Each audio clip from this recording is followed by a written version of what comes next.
জীবনে সামান্য কিছু কষ্টের জন্য কোনো নেক আমল বাদ দিবেন না। মনে রাখবেন, এই সামান্য কষ্ট একটু পরেই শেষ হয়ে যাবে, বাট এই কষ্টকে উপেক্ষা করে আপনি যেই ভালো আমলটা করলেন, এই আমলটা আজীবন থেকে যাবে, মৃত্যুর পরেও থেকে যাবে, কবরে আপনার সঙ্গে যাবে, হাসরে মিজানের পাল্লায় ডান আমলনামা ভারী হবে।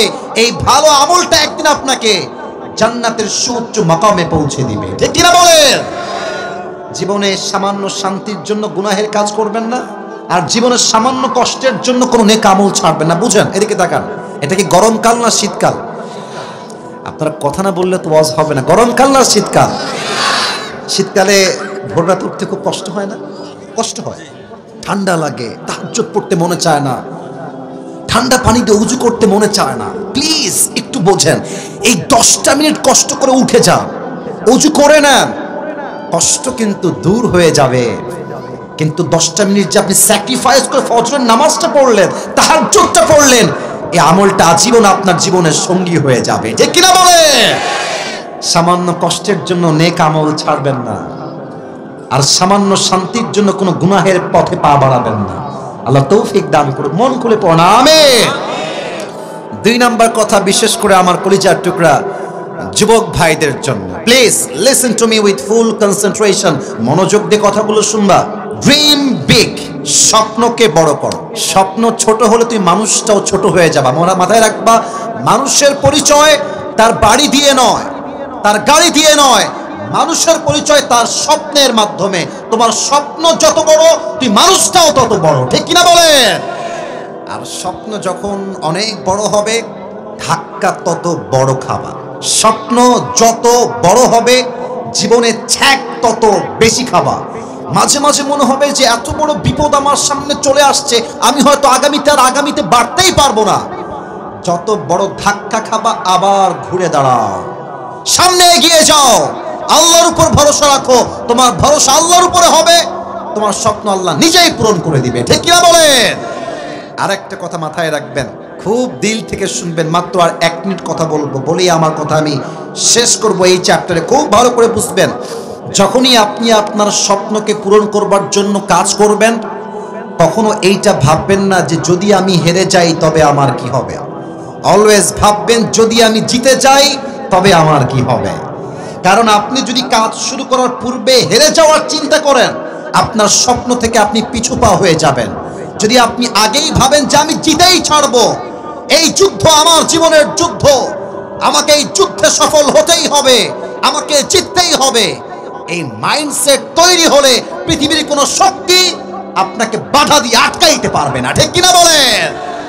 পাকিস্তানের একজন সাবেক প্রেসিডেন্ট, তার নাম হচ্ছে ইমরান খান। তোমরা যুবকরা চেনো তাকে। হি ওয়াজ আ ক্রিকেট প্লেয়ার, আগে ছিল cricketer, then he became the prime minister of Pakistan. তারপর তিনি প্রধানমন্ত্রী হয়েছেন পাকিস্তানের। উনি একটা কথা বলেন, I'm just trying to quote that in Urdu, then I will translate in Bangla. আগে আমি উর্দু বলছি, তার বাংলা বলবো। বোঝেন? উর্দু ভাষাটা একটু বোঝার ট্রাই করো। উনি বলেন, कामयाबी का राज ये नहीं होता कि तुम अच्छे वक्त को कैसे डील करते हो, कामयाबी का राज ये होता है कि तुम बुरे वक्त में अपने आप को कैसे संभालते हो। সফলতার মানদণ্ড এটা নয় যে তুমি তোমার ভালো সময়কে কেমনে কাটাও। আরে ভাই, ভালো সময় তো সবাই হাসতে পারে, বাট খারাপ সময়ে কয়জন হাসতে পারে? ঠিক কিনা বলেন?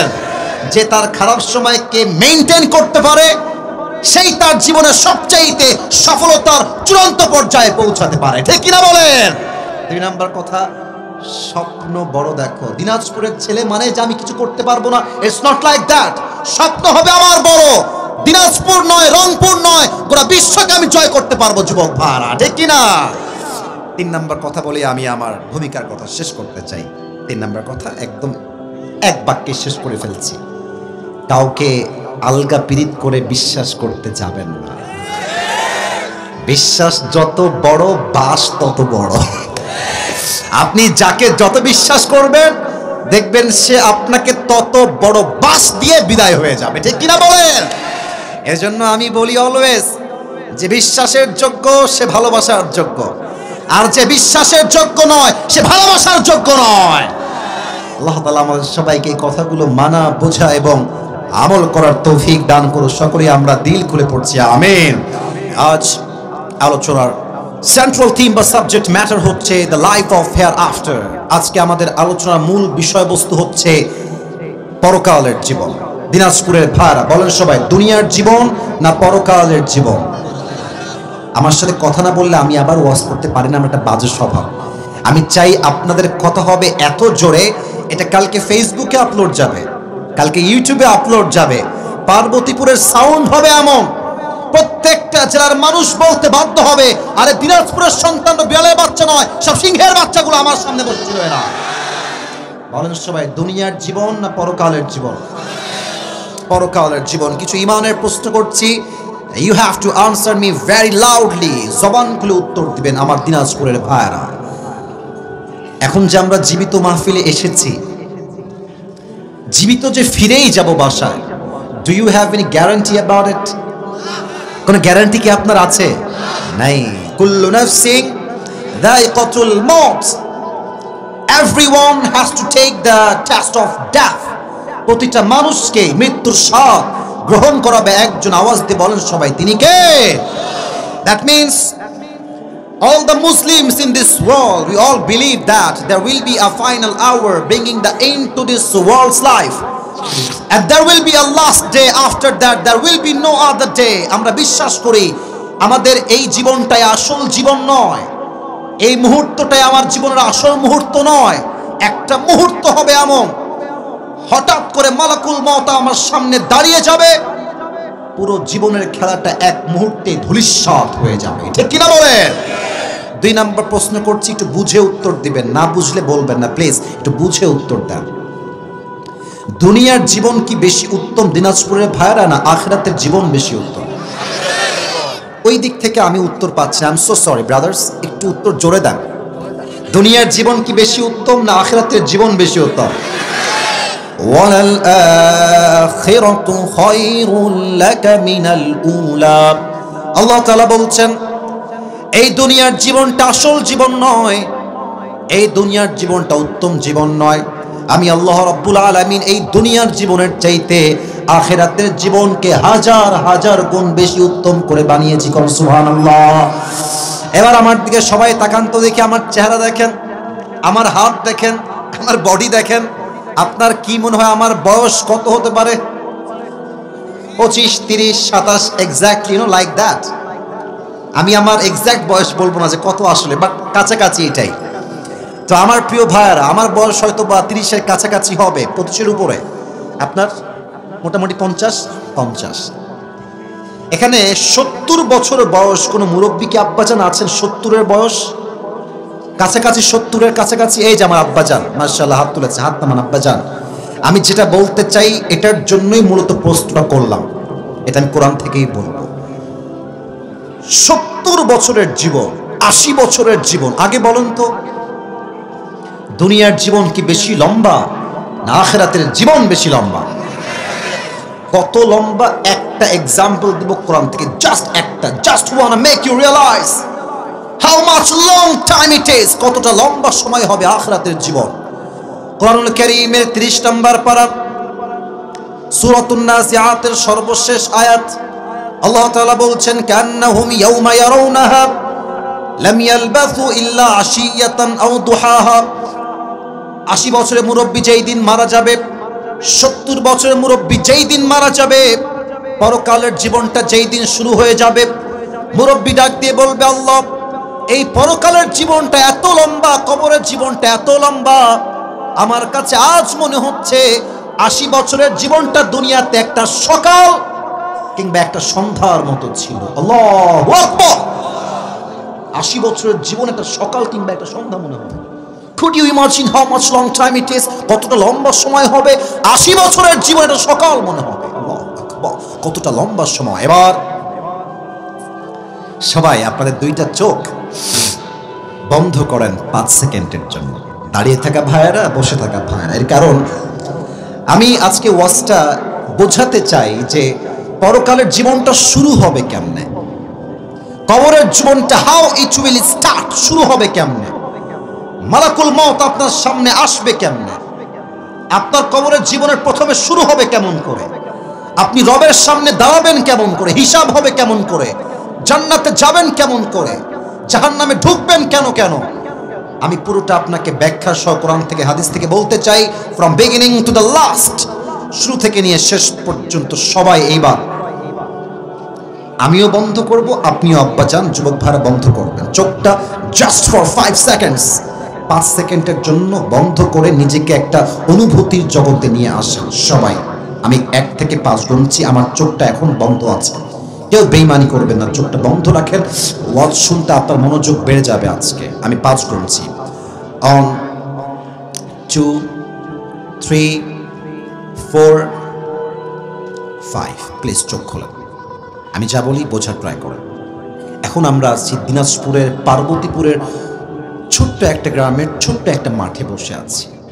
আগামীকাল কেউ যাবে স্কুলে, কেউ যাবে কলেজে, কেউ যাবে ধান খেতে, কেউ যাবে বাজারে, কেউ যাবে ব্যবসায়, কেউ যাবে চাকরিতে, কেউ যাবে তার দোকানে, যে যার জায়গায় সকাল হলেই ছুটে যাবে।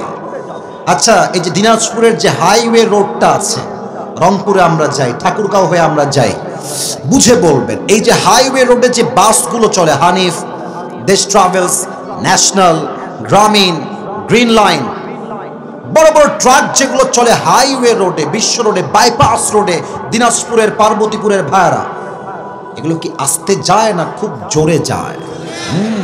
শুধু জোরে যায় না, দেখবেন 110, 120, 130 স্পিড থাকে। আর যাদের বাইক আছে, একটু বুঝবেন, যাদের বাইক আছে দেখবেন বড় রাস্তায় এই ট্রাকের চালকরা, বাসের চালকরা বাইকের চালককে মানুষই মনে করে না। এরা কথা ঠিক আছে কিনা বলতে হবে আমাকে। দেখবেন আপনি যাচ্ছেন নরমালি বাম দিক দিয়ে সোজা যাবেন বাসায়, এমন ভাবে আপনাকে একটা চাপ দিবে ট্রাকওয়ালা, মনে হবে যে আপনি মানুষটা একটা কুকুরের বাচ্চা রাস্তা দিয়ে যাচ্ছে। এই সমস্ত বাস চালককে, ট্রাকের চালককে রাস্তায় থামিয়ে পিটা দরকার যুবক ভাইরা আমার, ঠিক কিনা বলো? আপনি যাচ্ছেন দিনাজপুরের মেইন শহর, তো এইটা হচ্ছে আপনার বাসার গলি। এই আমার হাত দেখেন please, look at my right hand. আমি এক্সাম্পল দিচ্ছি বোঝাবার স্বার্থে পরকালের জীবনটা, হাউ ইট উইল স্টার্ট, শুরু হবে কেমনে। এটা আপনার বাসার গলি, আমার ডান হাত দেখেন, কেউ চেহারা দেখবে না, ডান হাত দেখেন, বাসার গলি এইটা, আর স্যার যেখানে আছে এটা হচ্ছে মেইন রোড। তো এই দিক থেকে আপনি যাবেন ডান দিকে দিনাজপুর শহরের দিকে, জাস্ট এক্সাম্পল বলছি, উদাহরণ হতেও পারে নাও হতে পারে। আপনি ডান দিকে যাবেন দিনাজপুরে, আপনার এটা হচ্ছে বিশ্ব রোড, এটা হচ্ছে আপনার বাসার গলির রাস্তা।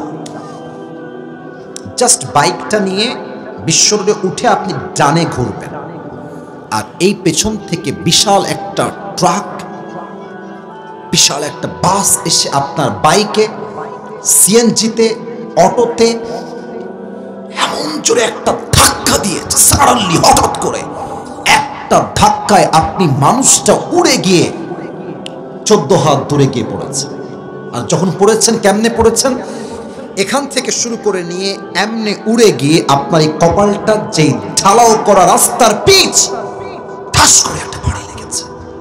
একটা বাড়িতে এমন জোরে আঘাত লেগেছে, কপালটা ফেটে ফিলকি দিয়ে গলগল গলগল করে রক্ত বের হচ্ছে।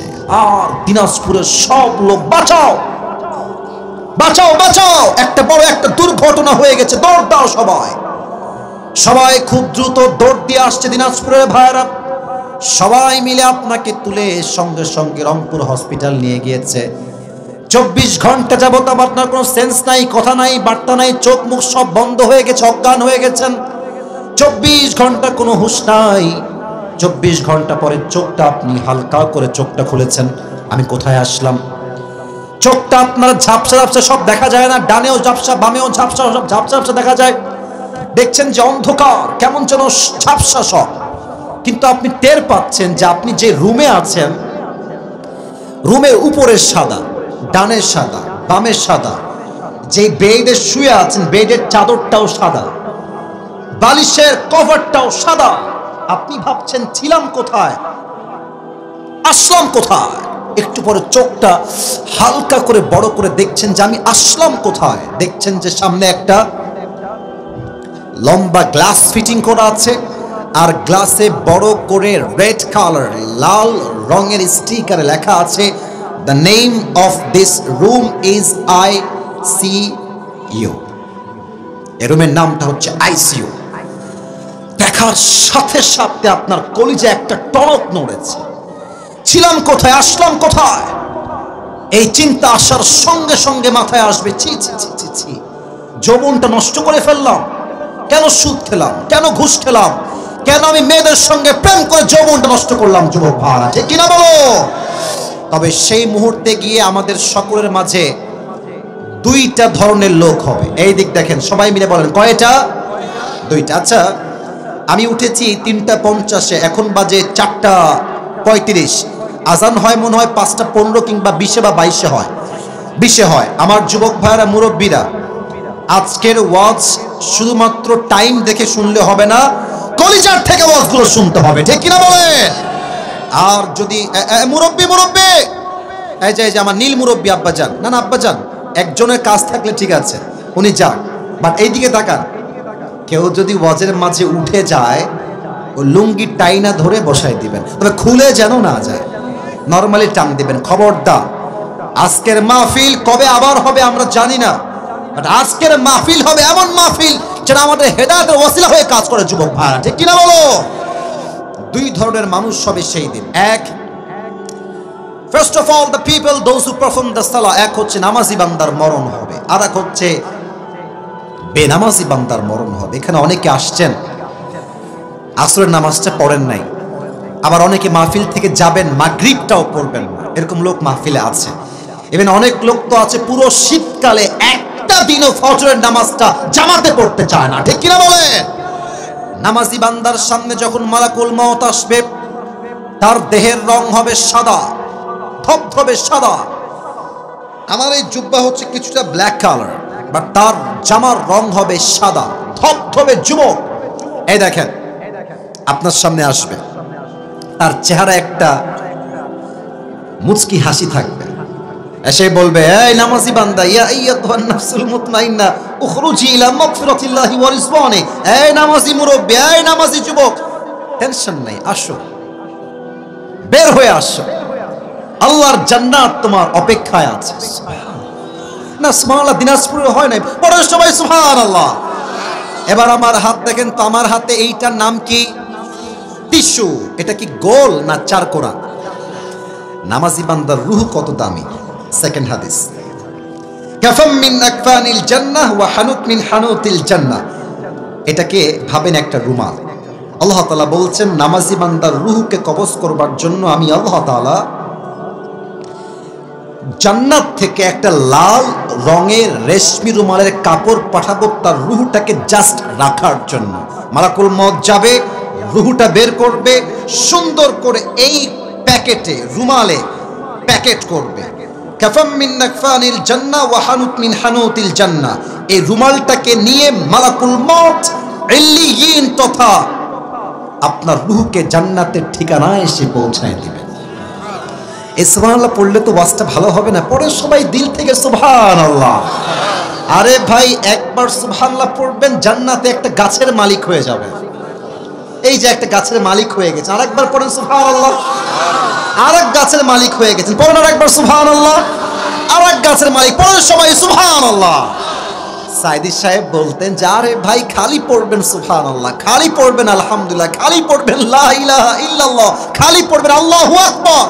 এটা এমন এক ব্যবসা, যেই ব্যবসার কোনো পুঁজি নাই, কিন্তু লাভ আর লাভ আল্লাহ আপনাকেই দান করবে। সুবহানাল্লাহ।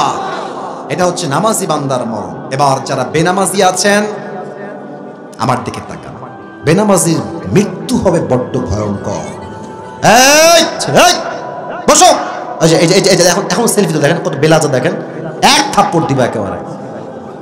বেয়াদব কোথাকার, তোমার বাপের বাড়ি নাকি এইটা, নাকি মাছের বাজার তুমি পাইছো এটা? আশ্চর্য কথা। দিনাজপুরের মানুষ আমরা, ভালো কথায় না মানলে অভদ্র হইতো আমরা জানি যুবক ভাইরা, ঠিক কিনা বলো? এতগুলো মানুষ চুপচাপ বসে ওয়াজ শুনে এসে সেলফি তুলতে, সেখানে এসে ফাইজলামও পাইছে।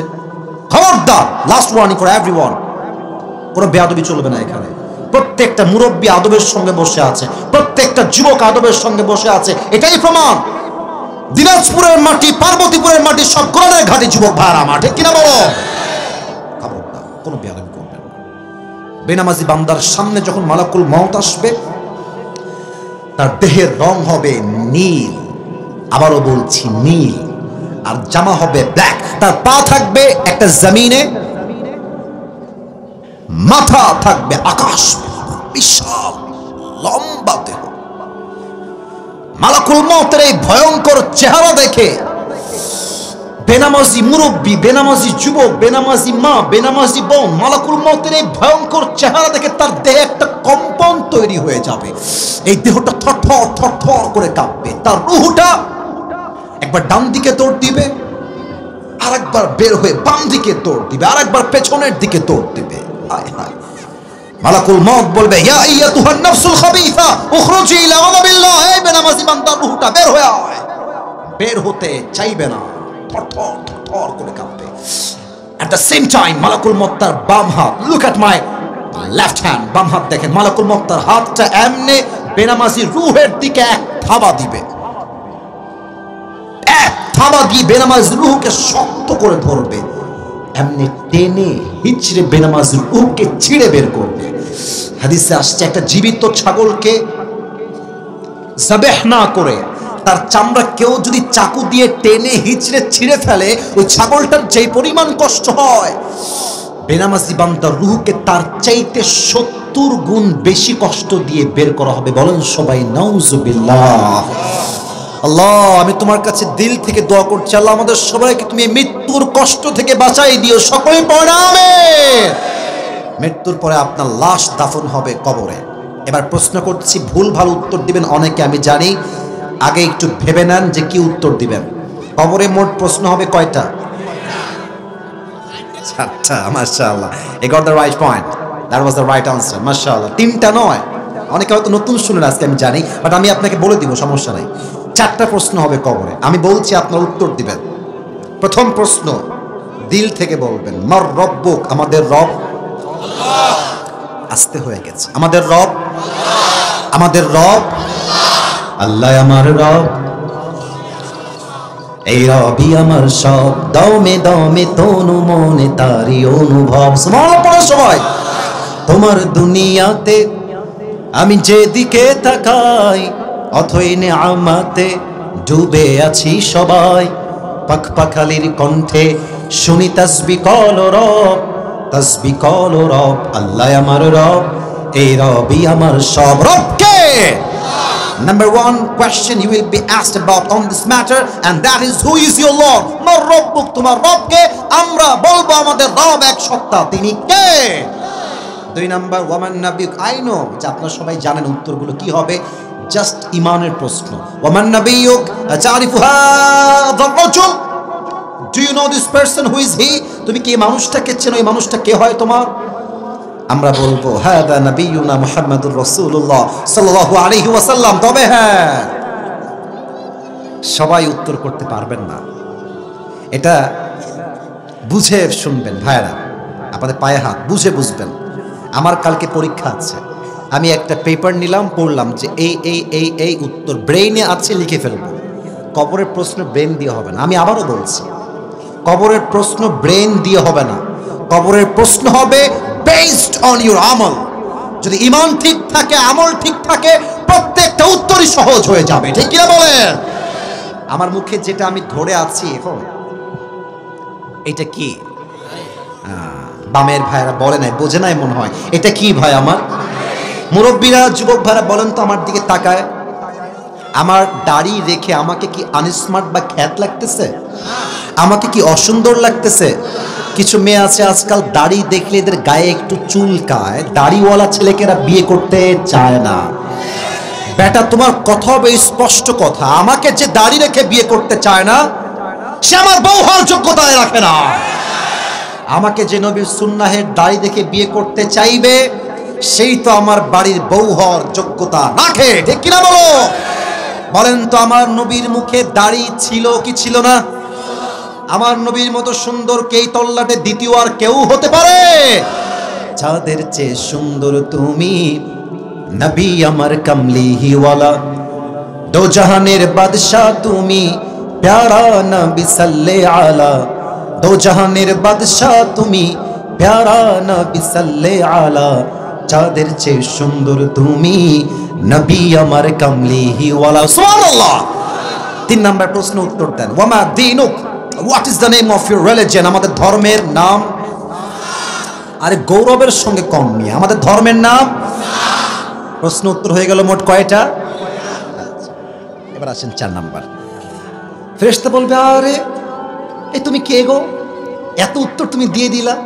ওমা ইলমুক, what is the source of your knowledge? তুমি এত কিছু জেনেছো, শিখেছো, বুঝেছো কই থেকে? What is the source of your main knowledge? তোমার জ্ঞানের উৎস কোথায়? আমি বলবো আমার জ্ঞানের উৎস একটা কিতাব, কিতাবটার নাম। 4 নাম্বার উত্তর শেষ। এবার শোনেন মজার কথা, আল্লাহ তাআলা বলবেন এটা আমার কথা নয়। আল্লাহ বলবে, এই ফেরেশতা স্টপ, থেমে যা, খবরদার আমার বান্দাকে আর ডিস্টার্ব করিস না, আর প্রশ্ন করিস না। এই মুহূর্তে আমার বান্দার কবরের সঙ্গে জান্নাতের বাগানটাকে খুলে দে। আমার বান্দার কবরটাকে আর ছোট রাখিস না, আমার বান্দার কবরকে 70 গজ লম্বা করে দে। সুবহানাল্লাহ। আমার বান্দার কবরটাকে দুনিয়ার ঘ্রাণ আর রাখিস না, জান্নাতের মেশকে আম্বরের ঘ্রাণ দিয়ে আমার বান্দার কবরটাকে সুঘ্রাণ করে দে। সুবহানাল্লাহ। এই হচ্ছে আমাদের পরকালের জীবনের প্রথম ধাপ, কবরের জীবন। সবাই এবার 2 হাত তুলেন, সবাই। আমি সবাইকে বলছি 2 হাত তুলেন। আপনারা 1 ঘন্টা ওয়াজ শুনেছেন, দ্যাট ওয়াজ রিয়েলি অ্যামেজিং। এটা অনেক বড় ধৈর্যের পরিচয়। আমি যা বলবো আপনারা তাই বলবেন। বলেন সবাই হুজুর। হ্যাঁ, আওয়াজ হচ্ছে, আওয়াজ হচ্ছে। বলেন সবাই দিল থেকে হুজুর। আমরা পার্বতীপুরের সন্তান, আপনাকে আজ ওয়াদা দিলাম। বলেন সবাই, ওয়াদা দিলাম দোয়া না করে আমরা কেউ, আমি যেমনে দেখাই এমনি যাব না। দেখি নাই, বলেন সবাই যাব না। এবার দিল খুলে বলেন সবাই ইনশাআল্লাহ। এবার যদি কেউ উঠে যায়, আমার কথা নয়, আল্লাহর হাবিবের কথা, যার কথা ঠিক নাই তার ইমানের ঠিক নাই, ঠিক কি না? এখন ইমান ঠিক রাখবেন কি রাখবেন না, দ্য ডিসিশন ইজ ইয়োর্স। সিদ্ধান্ত কিন্তু একমাত্র আপনার হাতে। এটা আরো 10 মিনিট পরে করে দিলে ভালো হয়, যেটা আপনার দিয়েছেন। আমার মাথায় আছে, এটা আমার দায়িত্ব, এটা আমার দায়িত্ব। আমি যদি এটা না করি, আমি কেমন দিন হিসাবের কাঠ করে দাঁড়াতে হবে আমাকে। মাহফিলের প্রত্যেকটা দায়িত্ব হোক আদায় করতে আমরা বাধ্য, যুবক ভাড়া, ঠিক কিনা বলো? সবাই একটা কাশি দেন, একটু ব্রেক নিচ্ছি 5 মিনিট ওয়াজের জন্য। দেখবো শেষ ভালো কার হয়। লিল্লাহি তাকবীর। যারা এই টুপিটা পেতে চাও, এই 5 মিনিট ওয়াজটা একটু মনোযোগ দিয়ে শুনো। এটা আমার শেষ চ্যাপ্টার। পরকালের জীবনটা হচ্ছে মোট 3 ভাগ। যুবক ভাইরা, মুরব্বীরা হাত দেখে কোন সবাই কয় ভাগ? জোরে বলতে হবে, বলেন সবাই কয় ভাগ? 1। পরকালে যে বিশ্বাস করবে সেটা বিশ্বাস করতে বাধ্য যে এই জীবনটাই আমার আসল জীবন নয়, মৃত্যুর পরে আমাকে সঙ্গে সঙ্গে আরেকটা জীবন দিবে একজন। তিনি কে? বিলিভ ইন রেজারেকশন, পুনরুত্থানে বিশ্বাস, আবার জীবন পাওয়াতে বিশ্বাস করা। 2, if you believe in life of hereafter, then you must have to believe in on the day of accountability, on the day of judgment. যে বান্দা পরকালে বিশ্বাস করে, সে বিশ্বাস করে এইটা, আমি যে আমলই করি না কেন, যাররা যাররা পরিমাণ আমল যদি ভালো হয় এটাও ওজন হবে, যাররা যাররা পরিমাণ আমল যদি খারাপ হয় এটাও ওজন দিবে একজন। তিনি কে? এবার এদিকে তাকায় উত্তর করেন। যেই বান্দা জান্নাতে যেতে চায়, আবারও বলছি মুরব্বীরা আমার হাত দেখেন, যেই বান্দা জান্নাতে যেতে চায় তার আমল নামা ওজন দেওয়া হবে। যুবকরা বলবা, মুরব্বীরা জানলে বলবেন, বান্দার আমল নামা কততে কত হলে বান্দা জান্নাত পাবে? 100তে কত লাগবে? হ্যাঁ, রাইট আনসার, 100তে লাগবে 51।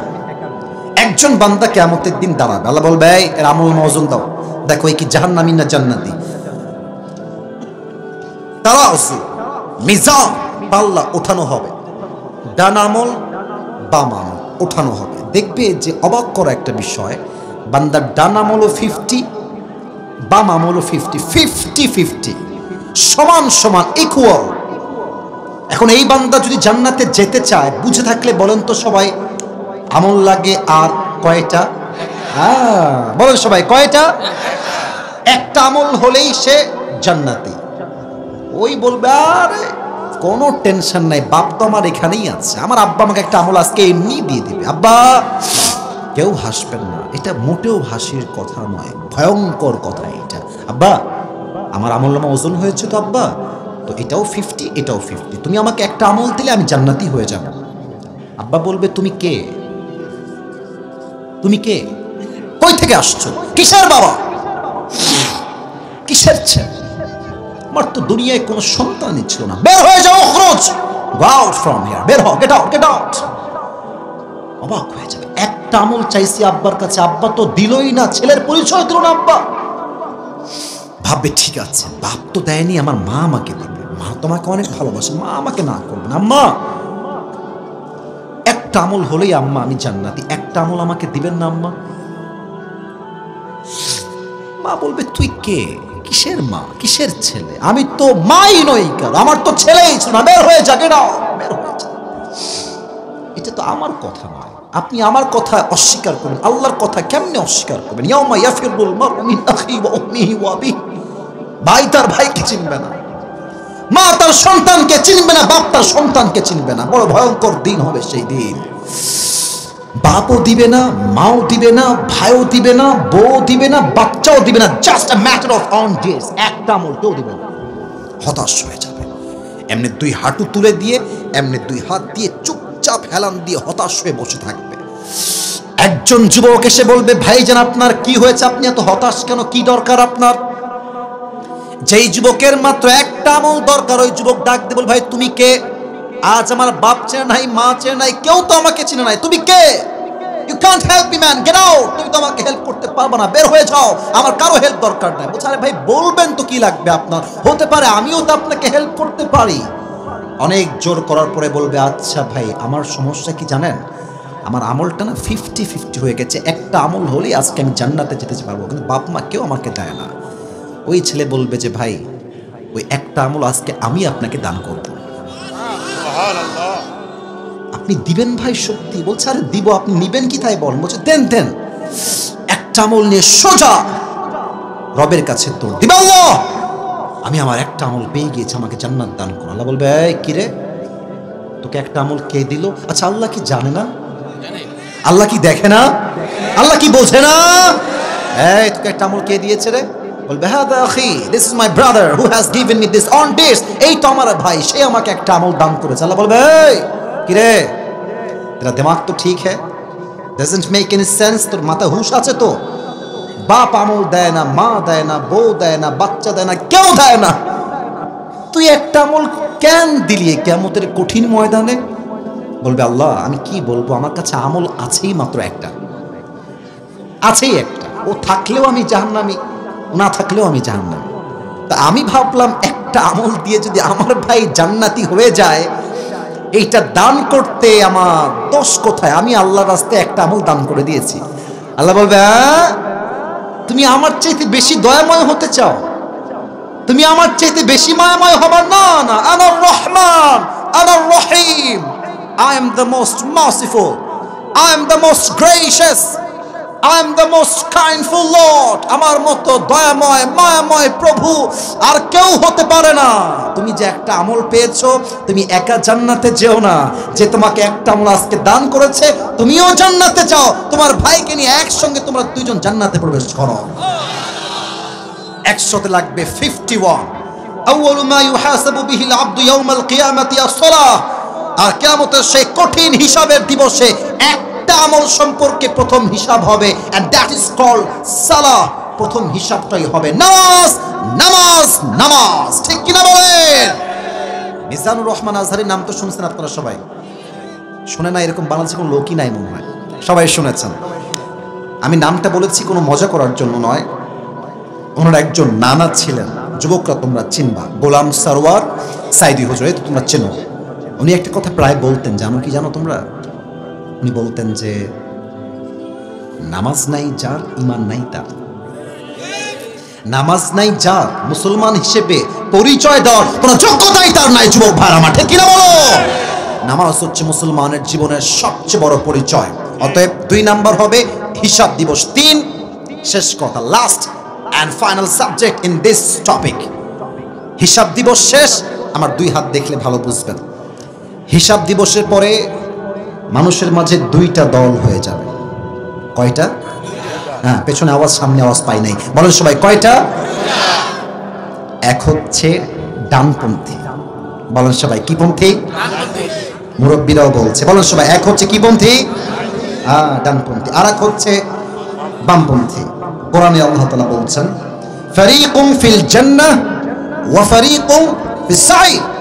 On the day of judgment, one group will enter in the paradise and another group will enter in the hellfire.